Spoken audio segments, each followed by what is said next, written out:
सरदार पटेल विश्वविद्यालय के नवस्थापित महाविद्यालय विकास परिषद की पहली बैठक विश्वविद्यालय के सम्मेलन कक्ष में हुई, जिसकी अध्यक्षता pro vice chancellor Anupama Singh ने की। इस दौरान सरकारी, संस्कृत और निजी कॉलेजों के प्राचार्यों ने हिस्सा लिया और अपनी समस्याएं वाइस चांसलर के समक्ष रखी। सरदार पटेल विश्वविद्यालय के नवस्थापित महाविद्यालय विकास परिषद की पहली बैठक विश्वविद्यालय के सम्मेलन कक्ष में आयोजित हुई, जिसकी अध्यक्षता pro vice chancellor Anupama Singh ने की।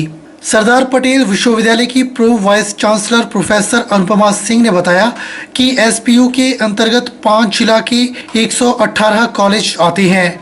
इनकी बहुत सी समस्याएं फीस, एडमिशन और मान्यता के लिए रहती है। इस बैठक में विश्वविद्यालय के अधिकारी, सरकारी, संस्कृत और निजी कॉलेजों के प्राचार्य मौजूद रहे। बैठक में सीडीसी शाखा का डिजिटलाइजेशन, प्रवेश प्रक्रिया, कॉलेजों का निरीक्षण, निजी कॉलेजों में शिक्षण संकायों की नियुक्ति के अलावा कॉलेजों में बुनियादी ढांचे एवं शैक्षणिक अनुशासनता विषयों पर चर्चा हुई। आज सरदार पटेल यूनिवर्सिटी के द्वारा पहली कॉलेज डेवलपमेंट काउंसिल की मीटिंग है जो ऑर्गेनाइज की गई है। जैसा कि आपको पता है कि हमारी 5 डिस्ट्रिक्ट्स हैं। 5 डिस्ट्रिक्ट्स में 118 कॉलेजेस हैं, जिसमें 85 डिग्री कॉलेजेस हैं, 35 बीएड कॉलेजेस हैं और 8 जो हैं संस्कृत कॉलेजेस हैं। तो इनकी बहुत सी समस्याएं रहती हैं जो एफिलिएशन से रिलेटेड हैं, जो फीस से रिलेटेड हैं और एडमिशन से रिलेटेड हैं। ये बहुत सी समस्याएं इनकी रहती हैं। तो ईयरली हम ये मीटिंग करते हैं। बट मैं आपको ये बताने में खुशी हो रही है कि पहली मीटिंग इस बार हुई है हमारी, जिसमें बढ़ चढ़ के कॉलेजेस के प्रिंसिपल्स ने भाग लिया है और उन्होंने अपनी समस्याएं हमारे सामने रखी हैं। और आपको मैं ये भी बताना चाहती हूँ मीडिया के माध्यम से कि हमारे जो है जो हमारे एम्प्लॉयज़ हैं उनकी स्ट्रेंथ जो है 15 है। तो हमारे ऊपर ही दायित्व है कि हम इन कॉलेजेस की एडमिशन्स भी करें।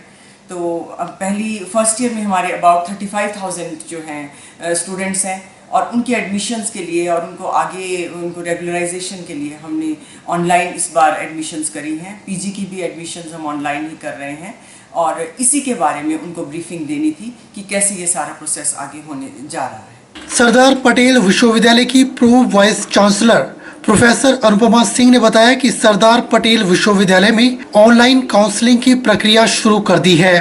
बीएड की काउंसलिंग भी इस बार ऑनलाइन होगी। इसकी जानकारी भी बैठक में उपस्थित विभिन्न कॉलेजों के प्राचार्यों को दी गई। उन्होंने कहा कि इसके लिए एक मॉक ड्रिल भी आयोजित की जाएगी, जिसके माध्यम से उन्हें विस्तृत जानकारी मिल सके। साथ ही नोडल अधिकारी बनाने के भी आगामी समय के लिए निर्देश जारी किए गए हैं।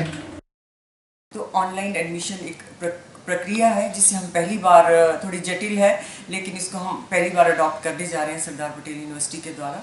और इसके बारे में हम थोड़ा ट्रेनिंग देना चाहते हैं कॉलेजेस को, प्रिंसिपल्स को, या जो भी वो अपने नोडल अफसर बनाएंगे एडमिशन के लिए, उनको हम एक थोड़ा सा बताना चाहते हैं कि कैसे हम इस चीज़ में आगे जाएंगे।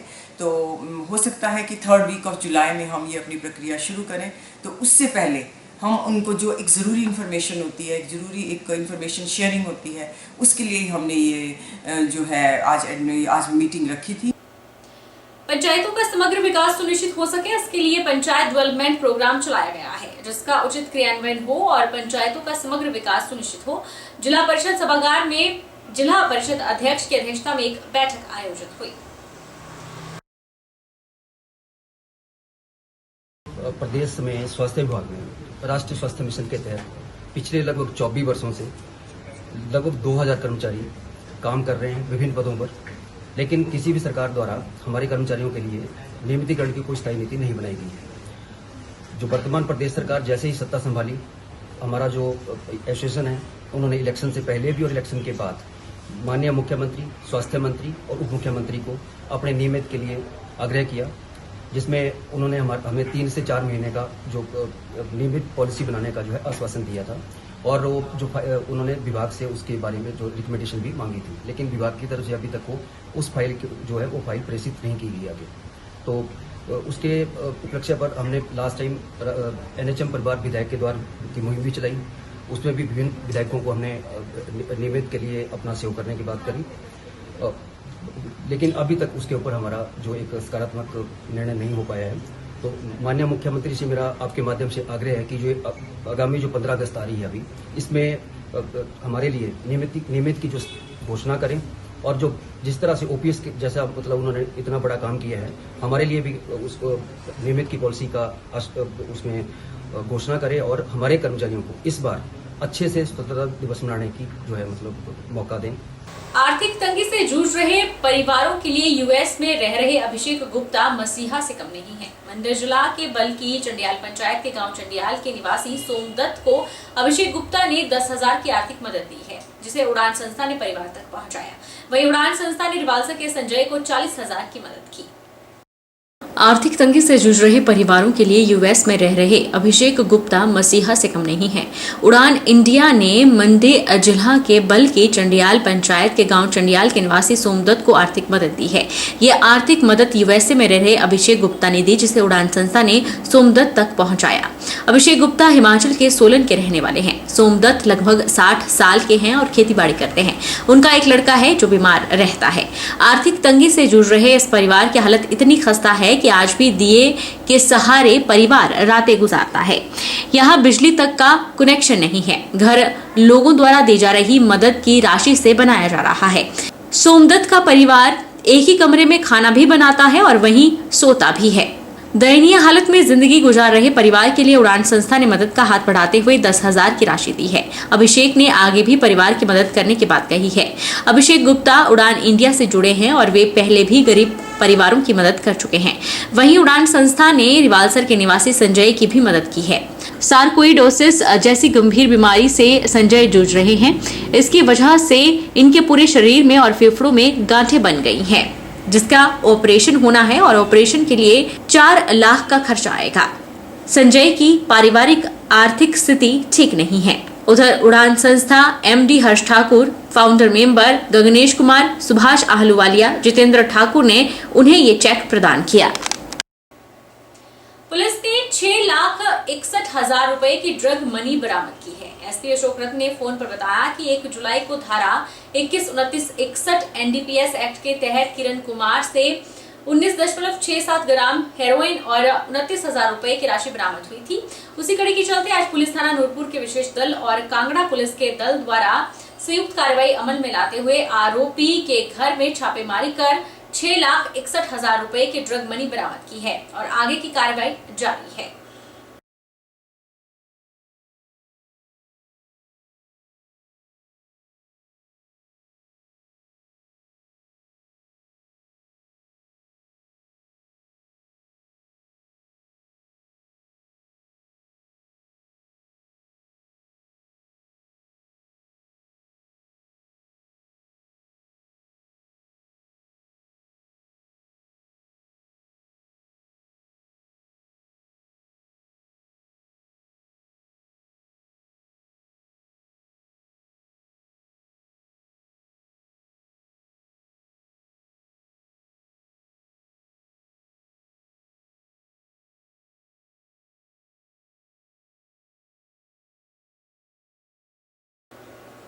हिमाचल प्रदेश राज्य स्वास्थ्य समिति राष्ट्रीय स्वास्थ्य मिशन संघ ने प्रदेश सरकार से मणिपुर सरकार के तर्ज पर एनएचएम कर्मचारियों को नियमित करने की मांग की है।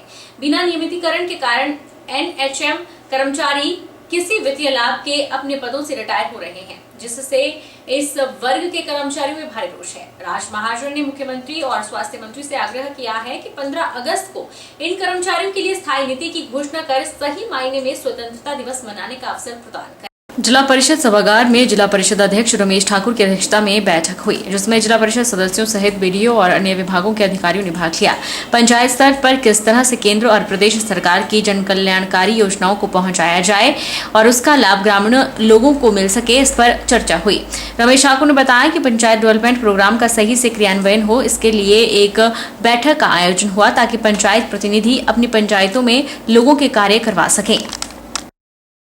आज की जो हमारी मीटिंग थी वो जीपीडीपी के बारे में, जैसे ग्राम पंचायत डेवलपमेंट प्लान जो हम लोगों ने आगे बनाना अपना अभी, तो उसके विषय में थी। इसके हमारे साथ आज अलग अलग जो लाइन डिपार्टमेंट के अधिकारी लोग आए थे और इसमें हमारा 9 थीम पे जो हमारा जो काम चल रहा है, 9 थीम पे जो हम लोगों ने काम करना है, उसके विषय में मीटिंग रखी हुई है। तो क्या क्या रहा था इस मीटिंग में, क्या क्या बताया गया, क्या उद्देश्य था? इसी में जो जैसे फॉरेस्ट से एक्ट के बारे में हमारे पंचायती राज को कई मेंबरों को इन चीज़ों के बारे में नहीं पता था, तो उस चीज़ के बारे में आज काफ़ी अच्छी जानकारी मिली। और अभी हमारे जो स्वास्थ्य विभाग से हमारे डॉक्टर साहब आए थे, उन्होंने भी काफ़ी अच्छी जानकारी दी कि हमारी जो कई योजनाएं ऐसी है, जैसे सहारा योजना है, आयुष्मान योजना है, ग्रीन अपना हिमकेयर योजना है, इन चीज़ों के बारे में उन्होंने डिटेल से समझाया कि इन योजनाओं का लाभ हम किस तरह ले सकते हैं। बहरहाल बुलेटिन में इतना ही। आप देखते रहिए HP 24/7।